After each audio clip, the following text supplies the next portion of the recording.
जय श्री विष्णु।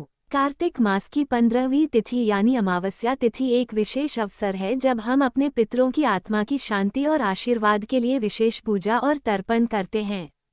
इस दिन का महत्व न केवल हमारे पूर्वजों को याद करने में है बल्कि यह आत्मिक शुद्धि और नई शुरुआत का भी प्रतीक है। अमावस्या की रात में जब चंद्रमा नहीं होता तब हम अपने मन में प्रकाश की अनुभूति करते हैं, जो हमें जीवन की नकारात्मकता से बाहर निकालने में सहायता करता है। ये दिन हमें हमारे पूर्वजों से जुड़ने और उनके आशीर्वाद को प्राप्त करने का सुअवसर भी प्रदान करता है। और आज की यह कथा हम सबको सिखाएगी कि कैसे हम अपने पितरों को सम्मान देकर उनके आशीर्वाद का लाभ उठा सकते हैं। तो आइए प्रिय श्रोताओं, मन में श्रद्धा और प्रेम के साथ आज की इस पवित्र कथा का शुभारंभ करके अपने पितरों को समर्पित करते हैं। श्रोताओं, आज का अध्याय रिपीट होने के कारण आप मुझे क्षमा कीजिएगा। अब इस समय जो अध्याय आप सुन रहे हैं ये कल से आगे का अध्याय है। इससे पहले की वीडियो में आपने जिस प्रकार जाना था कि कैसे एक चूहिया ने जब वह मंदिर में दीपक में लगी हुई बाती को खाने के लिए जिसमें घी लगा हुआ था, उस लालच से जब वह मंदिर में पहुंची तो जैसे ही उसने उस दीपक की बाती को मुंह में उठाया वह बाती तो उसके मुंह में नहीं आई बल्कि वह बाती थोड़ा सा आगे बढ़ गई, क्योंकि बाती छोटी होने के कारण वह बाती बुझ रही थी। ऐसे में अनजाने में ही चूहिया से एक बहुत बड़ा पुण्य हो गया। आई तो वह उस बाती को खाने के लिए थी, लेकिन संयोगवश और दैव कृपा से उससे वह बाती बुझी नहीं बल्कि बाती आगे बढ़ गई और वह दीपक बुझता हुआ फिर से जलने लगा। लेकिन उस जलती हुई बाती से चूहिया का मुंह बुरी तरह जल गया, जिस कारण उसी मंदिर में उस चूहिया की मृत्यु हो गई। अगर आप इस बारे में विस्तारपूर्वक जानना चाहते हैं तो इससे पहले का अध्याय आप जरूर सुनिए। नमशरण तीर्थ में उपस्थित ऋषि मुनियों से श्री सूत जी महाराज ने कहा, अब मोक्ष के देने वाले सभी व्रतों में उत्तम एकादशी के व्रत का महात्म्य भी सुनो। एकादशी चाहे कृष्ण पक्ष की हो या शुक्ल पक्ष की, उस दिन अन्न नहीं खाना चाहिए। एकादशी के दिन खाया हुआ अन्न पापभक्षण के समान है। व्रत करने वालों को दशमी और द्वादशी को भी एक समय ही भोजन करना चाहिए। नारद जी द्वारा महाराज पृथु को सुनाई हुई कथा सुनाते हुए श्री सूत जी महाराज कहने लगे, हे ऋषियों, गंगा के समान तीर्थ नहीं, माता के समान गुरु नहीं, विष्णु के समान देव नहीं, अन्न न खाने के समान तप नहीं और शांति के समान संसार में कोई सुख नहीं। सत्य के समान ज्योति नहीं, कार्तिक के समान कोई मास नहीं, ज्ञान के समान कोई लाभ नहीं और एकादशी के समान कोई व्रत नहीं। व्रत करने वाला प्रातः काल उठकर भगवान का पूजन करें, पुराणों की कथा सुने और रात्रि को जागरण करें। अब आप एक प्राचीन कथा ध्यानपूर्वक सुनो। नर्मदा नदी के तट पर लब ऋषि का शांत, शोभायुक्त और मनोरम आश्रम था।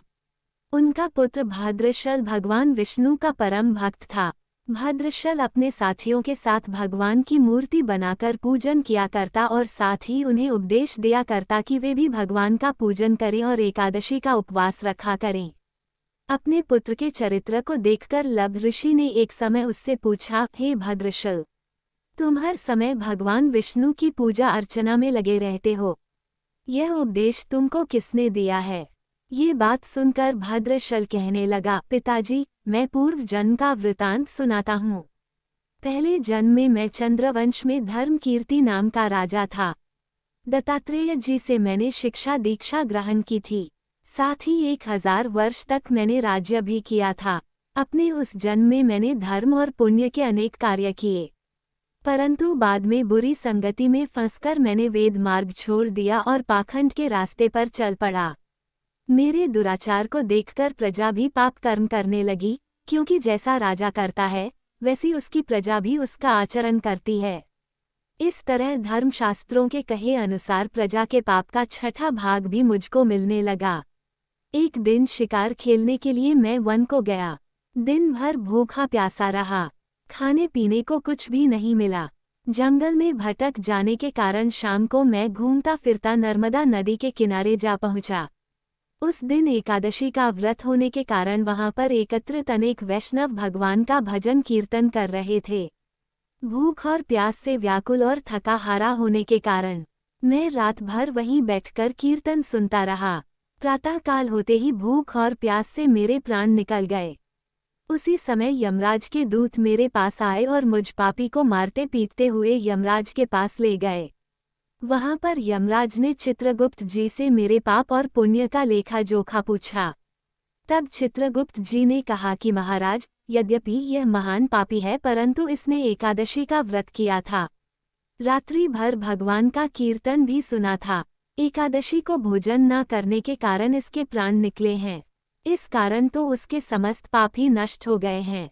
चित्रगुप्त जी की यह बात सुनकर यमराज तत्काल अपने सिंहासन से उठकर खड़े हो गए और मुझे नमस्कार किया।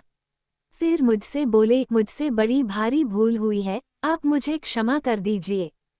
फिर यमराज ने अपने दूतों को धिक्कार हुए कहा, जो व्यक्ति भगवान के नाम का स्मरण करता है अथवा सुनता है, उसको हमारे पास कभी मत लाना। जिसने अनजाने में भी एकादशी का व्रत किया हो, उसके समस्त पाप नष्ट हो जाते हैं और फिर उसे हमारे पास आने की आवश्यकता भी नहीं पड़ती। इसके बाद यमराज जी ने मेरा पूजन किया और फिर हजारों वर्ष इंद्रलोक और विष्णुलोक में रहने के बाद अब मैंने आपके यहाँ जन्म लिया है। एकादशी के व्रत की महिमा तो अपार है। जो इस कथा को सुनता अथवा सुनाता है, उसके भी समस्त पाप नष्ट हो जाते हैं। फिर एक दिन महाराज पथु ने देवर्षि नारद जी से पूछा, हे देवर्षि, समस्त गोपियों में राधा जी ही भगवान कृष्ण को इतनी प्रिय क्यों हैं और कार्तिक मास में भगवान कृष्ण के साथ उनकी ही पूजा क्यों होती है? तब देवर्षि नारद कहने लगे, नारायण नारायण हे राजन, पहले मनवचा देश में प्राचीन विही नामक एक राजा था। उसने विष्णु भगवान का एक अत्यंत सुंदर और विशाल मंदिर बनवाया। उसमें नित्य प्रतिदिन विधि विधान से भगवान का पूजन हुआ करता था। उसी नगर की एक अति सुंदर स्त्री प्रेम में विवल होकर भगवान के सामने मोहक नृत्य किया करती थी। उसकी हर समय एकमात्र यही इच्छा रहती थी कि वो किसी तरह भगवान के गले में बाहें डालकर नृत्य करे। एक दिन उसने अपना समस्त धन गरीबों में बांट दिया और भगवान के सम्मुख नाचते हुए अपने प्राण भी त्याग दिए। स्वर्ग में वह स्त्री चंद्रकीर्ति नामक अत्यंत सुंदर देवांगना बन गई। एक दिन वो दर्पण में अपना अद्भुत रूप देखकर मन ही मन कहने लगी कि भगवान के अलावा अन्य कोई भी मेरा पति नहीं हो सकता। ऐसा विचार करके वह भगवान की छवि को मन में धारण कर फिर से नृत्य करने लगी। कुछ समय के बाद दैत्यों के आतंक से दुखी होकर समस्त देवता श्री ब्रह्मा जी की शरण में गए। तब श्री ब्रह्मा जी ने भगवान विष्णु के कृष्ण अवतार लेने का संपूर्ण वृतांत देवताओं को सुनाया। साथ ही उनको आज्ञा भी दी कि देवता ग्वालबाल और देवांगना गोपियों के रूप में जन्म लेकर भगवान की पूजा सेवा करें। देवांगना चंद्रकीर्ति ब्रह्मा जी से प्रार्थना करती हुई कहने लगी, हे पितामह, भगवान स्वयं मेरे साथ नाचे। मेरा पूर्व जन्म का यह मनोरथ पूर्ण करने की अब कृपा कीजिए। तब ब्रह्मा जी ने चंद्रकीर्ति को वरदान देते हुए कहा कि तुम नंदग्राम में वृष महान गोप के यहाँ राधा नाम से जन्म लेकर समस्त ब्रज गोपिका से अधिक भगवान को प्रिय होगी। उस समय भगवान तुम्हें अपने प्राणों से भी अधिक प्रिय समझेंगे और रास उत्सव में तुम उनके साथ नृत्य करोगी। इस प्रकार तुम्हारा मनोरथ पूर्ण हो जाएगा। श्री ब्रह्मा जी के वरदान को पूर्ण करने के लिए श्री कृष्ण अवतार में भगवान ने राधा जी के साथ रास रचाया और उनके साथ नृत्य किया और उन्हें अपने प्राणों से भी अधिक प्रिय माना। आज के अध्याय में बस इतना ही। इसके आगे का वृतांत आप सभी अगले अध्याय में सुनिए। तुलसी माता की जय, भगवान श्री कृष्ण की जय। यदि आपको यह वीडियो पसंद आया हो तो इसे लाइक करें, अपने प्रियजनों के साथ शेयर करें और चैनल को सब्सक्राइब करना न भूलें।